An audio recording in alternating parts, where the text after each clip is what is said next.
Economic and Financial Crimes Commission has tackled the protesting bidders' alleged irregularities in the car auctioning recently held in different locations across the country.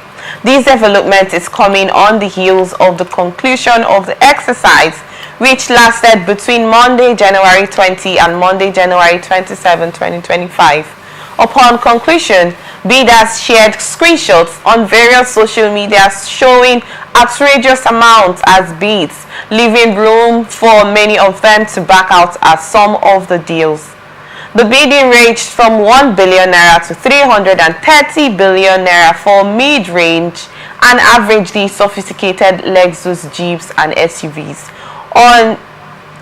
One CIA on X also said this is just to fulfill all righteousness and to do some damage control. The cars listed here have been sold to their staff and for very small sums. If you eventually buy it over from them, you will also be suspected and arrested for being a fraudster. The auction you conducted yesterday was a sham in the bid to rig the system. The incompetent auctioneers you engaged allowed a bid of 350 million for a Lexus RX 350 Jeep. It's not a glitch. It's a deliberate attempt to gatekeep others from bidding, he said.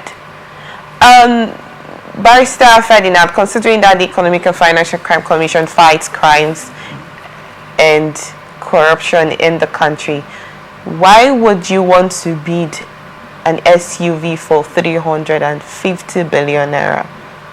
I am not so conversant with cars. Is an SUV up to that amount? I don't think there's any car of that range that should be up to that amount. Okay. Well, it's like as being suggested and alleged in the news item you just read. There is absence of transparency, in the whole auctioning thing, and I think the EFCC ought to have been completely removed. There should have been a separate agency of government that should handle the sale of this, not just the what happens to the recovered product. Items from the fraudsters. Okay, that's why I think there may be need to retool or amend the Proceeds of Crime Recovery and Management Act of 2022 to remove the power of how to manage the recovered loot from EFCC and domicile it into another independent agency of government that will fine-tune a better way to manage this recovered loot, because you're over burdening the EFCC, if I may use that word, by also adding to them the responsibility of determining how to manage the recovery. So you don't think that the EFCC decided to do auction these cars on their own?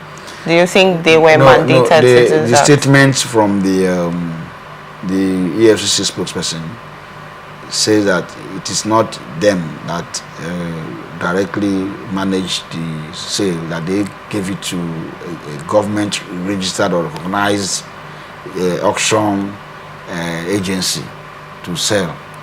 But it is EFCC, but that is contradictory, because it is the EFCC that advertised for these cars by themselves. Did you see the pictures? I saw the pictures of the cars from EFCC. Okay.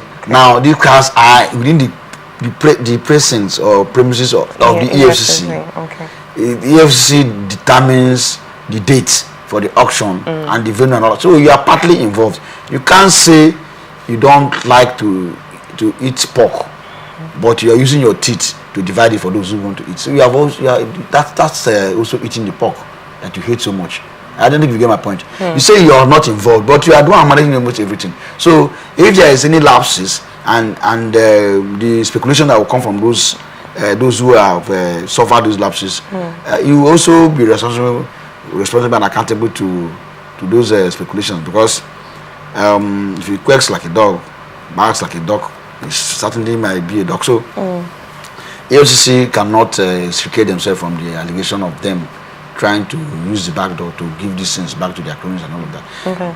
That would have been, it would have been better if the commission, once they recover loot through the legal and judicial process, they should transfer whatever they recover to another agency and remove their hand. Okay. Let the agency be responsible.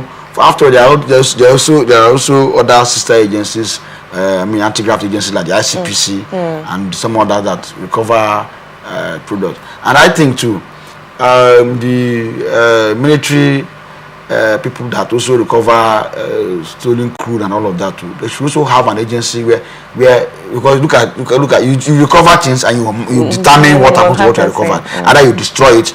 You know, there have been allegations. If you go to where they're doing this bunkering, the allegations against the army for how they manage this products that they recovered. Some of them, you hear that some armies sell them, and so that's the same thing. Let there be a law that will forbid those who recover items that are proceeds of crime from managing the recovery. Let the recovery be given to a separate agency that should design and define a way to sell this, because it doesn't make any sense that somebody in a bidding of this process of this nature is bidding a car that's not even worth 20 million. And that's because it's a car that was been recovered over time, parked in a place that you may need to make some expenses to even bring it back to life. And then somebody is quoting 300 million on an RS 350 Lexus. It sounds a phantom, and that can only mean one thing. If actually the thing is something of significant value, maybe it was used by Nanda Azikiwe. So someone want to buy a car that want to drive it. Let it be that kind of option. But then that would be, I think there should be a system where those who are bidding, there will be some e-wallet or something where you will be required to put in money, your own money in that wallet, where you now bid from that money. So if you put 200 million in that wallet, your money is there. Anything you're buying, you buy from that, so that as soon as the auction, the bell rings and the auction is concluded, your money is deducted from there. So you that is bidding publicly 350 over 300 million for a Jeep, you should have that money so that the process will be, so as soon as the bell rings and then the auction falls on you, they deduct your money. If they do that, you see, nobody will be doing this phantom bidding where you, because you want to outsmart others, you go and bid 1 billion for something you know that is not up to 5 million, so that from back go and check, or ask EFCC, they should provide the receipt of that from those people that bidded, because you know it's an offense. Yes, it's an offense for you to bid what you don't mean to pay. It's a serious offense. It's a criminal offense. So that person that bidded over 300 million for an RS 350 Lexus Jeep, let them give us the receipt or provide the receipt. The EFCC should provide the receipt to the public where that person paid that amount of money, because it's government money, it's our money. So I'll be sure that yes, whoever bid, if that doesn't happen or never happen, you should go and arrest whoever that, because according to the EFCC spokesperson, Dele Oyewelo, he said if such happened, which he did not dismiss that it happened, he said if such happened, it is a case of obvious sabotage. So somebody who is trying to sabotage is actually an offense. They should go after, if they can go after those who are spraying money, they should go after those who are bidding what they know they don't mean to pay.